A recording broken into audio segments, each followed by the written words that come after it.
আপনারা যারা পল্লী বিদ্যুতের অফিসে গিয়ে লাইন ধরে বিল দিচ্ছেন তাদের জন্য এই ভিডিওটি।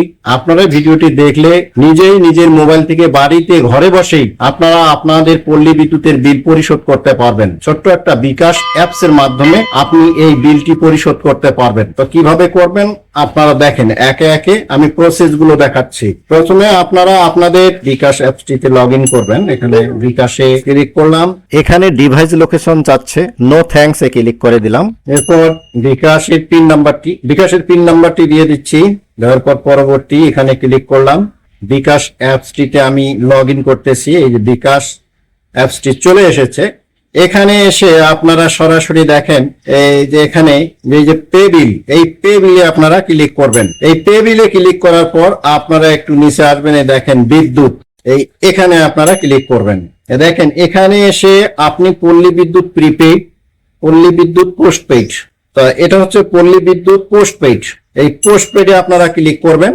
করার পর দেখেন এই যে SMS অ্যাকাউন্ট নাম্বার, এখানে আপনার বিলের যে কপিটি আছে, এই যে পল্লী বিদ্যুতের বিলের যে কপিটি আছে, আমি ছবি করে আপনাদের স্ক্রিনে দেখাচ্ছি। এখানে যে লেখাটা আছে দেখেন, এখানে লেখা আছে গ্রাহক / হিসাব নং। এই গ্রাহক / হিসাব নং এই নাম্বারটি আপনারা এখানে তুলে দিবেন। এই হিসাব নাম্বারটি তোলা হয়ে গেলে বিল সময়সীমা ফেব্রুয়ারি, আমি রানিং মাসের বিলটা দেখাচ্ছি, ফেব্রুয়ারি ঠিক থাকবে। এরপর পরবর্তী এখানে আপনারা ক্লিক করবেন। এখানে বিলের পরিমাণটা দেখাচ্ছে, আপনার বিলের কাগজে অর্থাৎ বিলে হিসাব নাম্বারটি আছে এবং এখানকার যে বিলের অ্যামাউন্টটি আপনারা এটা মিল করে নেবেন। নেওয়ার পর যদি ঠিক থাকে, আমার এটা ঠিক আছে, এই পরবর্তীতে ক্লিক করবেন। করার পর দেখেন এখানে বিকাশের পিন নাম্বারটি লিখুন। এখানে বিকাশের পিন নাম্বারটি চাচ্ছে, আপনাদের বিকাশের পিন নাম্বারটি বসিয়ে দিবেন। পিন কনফার্ম করুন, এখানে ক্লিক করবেন। এখানে এসে এই পে বিল করতে ট্যাপ করে ধরে রাখুন, এখানে আপনারা একটু ধরে রাখবেন।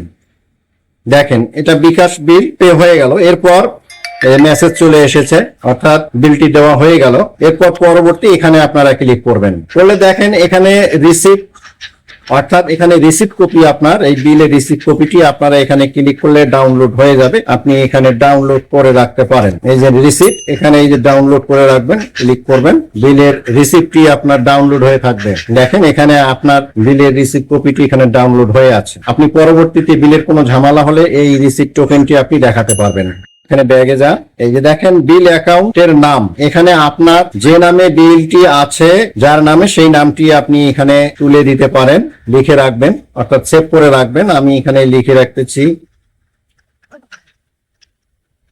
এখানে মিটারটি যার নামে তার নাম লিখে আমি সেভ করে রাখবো। এই পরবর্তী বিল পেমেন্টের জন্য অ্যাকাউন্টটি সেভ করে রাখুন, ক্লিক করা আছে, টিক মার্ক করে দেওয়া আছে। এরপর এই যে হোমে ফিরে যান, এখানে ক্লিক করবেন, তাহলে বিলটি কিন্তু এখন সেভ হয়ে থাকবে। আপনি কিভাবে দেখবেন যে আপনার দেওয়া বিলটি, অর্থাৎ যে অ্যাকাউন্টটি বিল অ্যাকাউন্টে আছে এটি সেভ হয়েছে কিনা, আপনি আবার পে বিলে ক্লিক করবেন। করলে দেখেন এখানে আমি যে অ্যাকাউন্টটি সেভ করে রাখলাম, এখানে এই চলে এসেছে, যে নামটি লিখেছি এই নামটি এখানে দেখাচ্ছে, বিল অ্যাকাউন্টের নাম্বার দেখাচ্ছে, সর্বশেষ পরিশোধ এই যে মার্চ 2026 এটা দেওয়া আছে। এরপর আপনার কাজ শেষ হয়ে গেলে আপনি এখান থেকে ব্যাগে আসবেন।